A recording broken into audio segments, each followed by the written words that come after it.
IAS पूजा खेड़कर, इनको तो आप जानते ही होंगे क्योंकि इस समय ये लाइमलाइट में बनी हुई हैं। पूजा खेड़कर को लेकर रोजाना नए नए खुलासे हो रहे हैं। महाराष्ट्र की ट्रेनी आईएएस पूजा खेड़कर अपने नखरे भरे अंदाज और हाई प्रोफाइल डिमांड के लिए सुर्खियों में आई थी। अब खबर आ रही है कि उन्होंने उम्र को लेकर भी हेराफेरी किया है।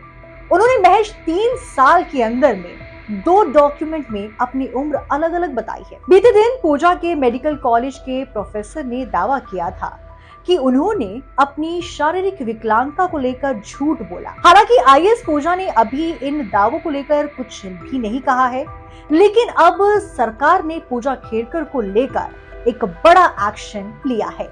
महाराष्ट्र की आईएएस अधिकारी पूजा खेड़कर पर गंभीर आरोपों के बाद अब बड़ी कार्रवाई की गई है। उनकी ट्रेनिंग को तत्काल प्रभाव से रद्द कर दिया गया है और उन्हें मसूरी स्थित लाल बहादुर शास्त्री राष्ट्रीय प्रशासन अकादमी में रिपोर्ट करने का निर्देश दिया गया है। पूजा खेड़कर फिलहाल वाशिम जिले में ट्रेनिंग कर रही थी, लेकिन अब उन्हें सब कुछ छोड़कर मसूरी अकादमी वापस लौटना होगा। पूजा खेड़कर पर आरोप है कि उन्होंने यूपीएससी परीक्षा के दौरान फर्जी विकलांगता सर्टिफिकेट दिया था। पहले जो सर्टिफिकेट उन्होंने दिया था उसमें विकलांगता नहीं थी, लेकिन यूपीएससी परीक्षा के लिए जो सर्टिफिकेट उन्होंने जमा किया उसमें विकलांगता दिखाई गई। अस्पताल की रिपोर्ट में इस दावे को सही ठहराया गया है, लेकिन जो 2 अलग अलग रिपोर्ट सामने आए उसमें उनकी पोल खुल गई है। अब पूजा खेड़कर पर नाम और उम्र में भी हेरफेर करने का आरोप है। 2019 में यूपीएससी प्री के लिए जब उन्होंने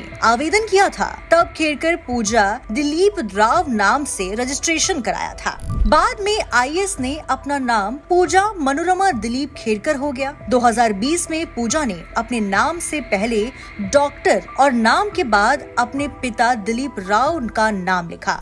इन आरोपों के बाद केंद्र सरकार ने भी एक जांच कमेटी बनाई है जो उनके हर दावे की जांच कर रही है।